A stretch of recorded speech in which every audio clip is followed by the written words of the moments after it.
Hey guys, happy Vlogmas day 16. So today I have a movie review for you guys because I was going to do this before I started doing Vlogmas and I haven't gotten around to it, and I really want to talk about this. I'm gonna try my best to not do any spoilers, but I want to review the movie Coco! This is going to be featured as one of my Daisy Talks Disney. I wanted to start this kind of series because I love Disney. Anybody that knows me knows that I love Disney, so I thought if there's any new news that are out there, any movies that are coming out that are Disney, I would love to talk about them, get this video going, find more people that love Disney like me, and just talk about it. So of course this is Vlogmas, but it's also going to be Vlogmas, and it's going to be the start of my Daisy Talks Disney series. Before I start this video, I also want to say that these are my opinions, and I know that there will be people that maybe not feel the same way as me, and if your opinions are different than mine, I completely understand.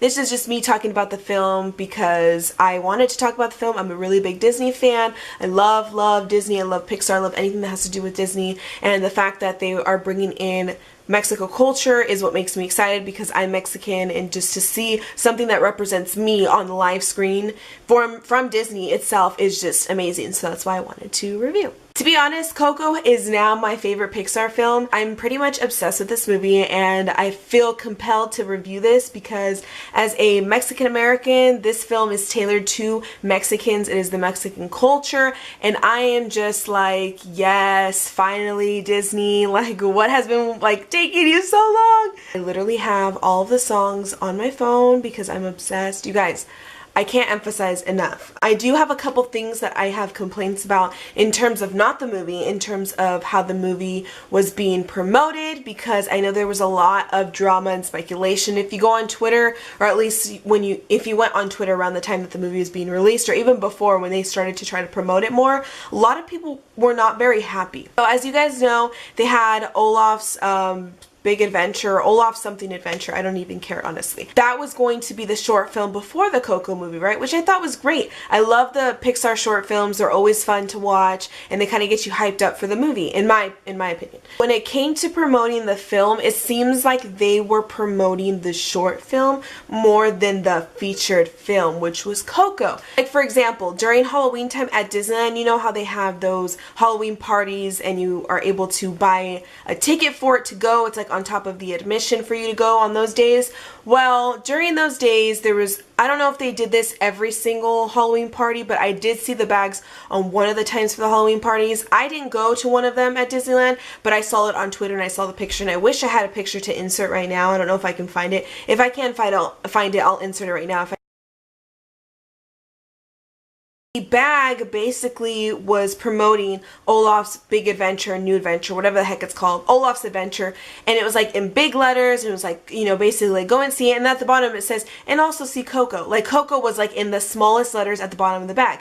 And I'm thinking to myself, shouldn't it be the other way around? Coco is the movie, it's the featured movie, and the short film is Olaf. Why isn't Olaf in little small letters? That was one thing that kind of just ticked me off. I am very happy with DCA because I have seen a lot of pictures around the Halloween time. I don't know if they still kept it for Christmas time now, but during the Halloween time and Thanksgiving, they had a section in DCA that was dedicated to Coco, and it was really nice. I wish I would have been able to see it with my own eyes. They actually had this little section where it was you were able to write your favorite memory of somebody that maybe passed away, and you were able to tie it on to this kind of fence area, or this gate kind of area that's in that little center. You were able to tie it on there, and I thought that would have been really nice. My grandparents just passed away last year. I don't know why I'm getting emotional. Okay, Daisy, calm down. My grandpa passed away in June, and my grandma passed away in December, which is around this time. It's also her birthday in December too, which just passed. I would have loved to write a little memory note, but it's okay. Obviously, I'm happy that other people were able to do it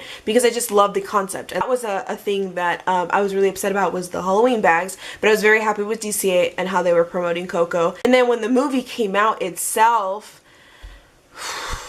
everybody's gonna have a different opinion on this, but that's okay because I want to say my opinion. Obviously, they had Olaf's New Adventure as the short film before the movie, right? So I'm still excited to see it. I loved Frozen, the movie. Although I thought it was overrated, I still enjoy the movie. I still watch it. I still love it. Well, when the short film came on, it was like cute, it was fun, I was loving it. And then like as time passed on, I'm like, whoa, this is taking a lot longer than I was anticipating. Honestly, the short ended up being like 20 minutes long, and I think that was 20 minutes too long because short films really don't take that long. Like, again, it's a short film.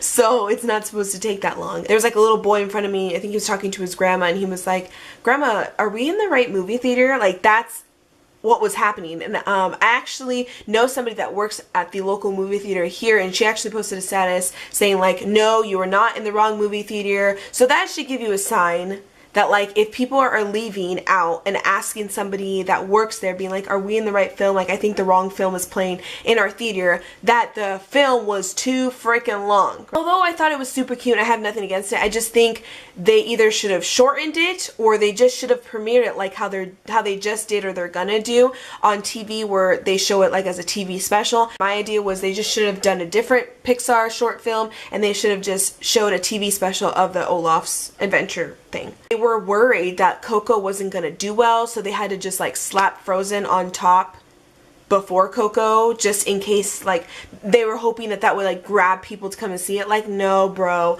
Coco was gonna do good. Like, do you know how many Hispanics are out here, how many Mexicans are out here that were like, yes, Coco, that wanted to take their kids? I don't have any kids of my own, but I was so excited. Me and my dad went to go see it. Those are the only complaints that I had. Otherwise, in the movie itself, I loved it from beginning to end. I personally do not have any complaints about the movie. Like I said, I went to go see it with my dad and he started crying, I started crying. Oh, it was just such a pretty film. I mean, even thinking about it, like, they just did such a good job. Like, if I had any worries before the movie was coming out, because I kind of did, like, you know, you don't want them to represent you incorrectly or like it to not be what you expected, but like it exceeded my expectations. Like, that's how much I loved the film. So if you have not seen it, like, get your butt to the movie theaters and go watch it, because it's just such a beautiful film, and I think everybody should see this, not just like obviously Mexicans in my culture. I feel like everybody, all cultures should see this, and I hope that Disney continues this path of having more and more representations of different cultures. So please, Disney, please show us more representations of other cultures, because I would love to see it and I want to embrace other people's cultures just like they've been embracing mine. Back to Coco. I'm trying to talk to you guys about it without giving it out, because I don't like giving it out, and it takes away like the specialness of it. They hit you with like something towards the end that's just like,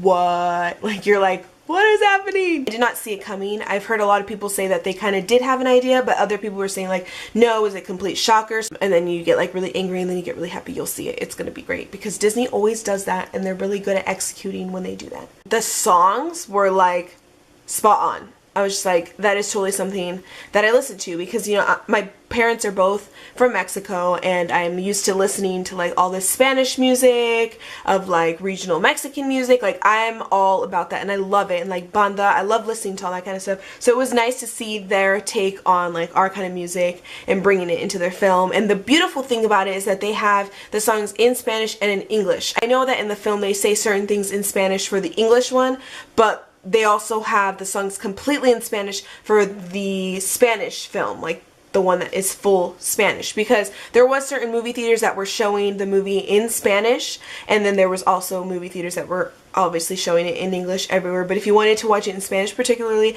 they had them in certain movie theaters, which was really cool. And I wish I would have had that experience to go see that, but I didn't know about it until after I went to go see Coco with my dad, and we saw it in English. So I can't wait for the movie to come out, because I'll definitely be watching it in English and in Spanish, which is going to be freaking awesome. Like, I can't wait to buy it on DVD. Just want to tell you that I'm really, really happy with how they represented us, and I'm very, very proud to say that this is like the first Disney film that represents the Mexican culture, and I just couldn't be any more proud. I think that's why this movie meant so much to me and why it's become my favorite Pixar film, and I don't know why my eyes are getting all watery. Just talking about this makes me really happy, because I just feel like Disney has really been making the right steps forward. And I actually just wrote a paper about this for my last semester in college, and it was just saying like how Disney has improved with like representations of different cultures. I'm very, very excited with the path that they're going. I would hope that they continue to do this, and I'm just so happy. I'm very happy with how the movie turned out, and I couldn't have asked for anything better. And I love a movie. You should love a movie. Go and watch it. If you haven't watched it, go see it again like how I said. And that's pretty much the end of my video. I hope that you guys enjoyed. If you have any other commentary or anything that you want to say, leave it in the comments down below. Tell me what you guys think of the movie because I would love to hear it. If you guys enjoyed this video, make sure you give it a big thumbs up. Thank you guys so much for watching, and I'll catch you guys in my next video. Bye!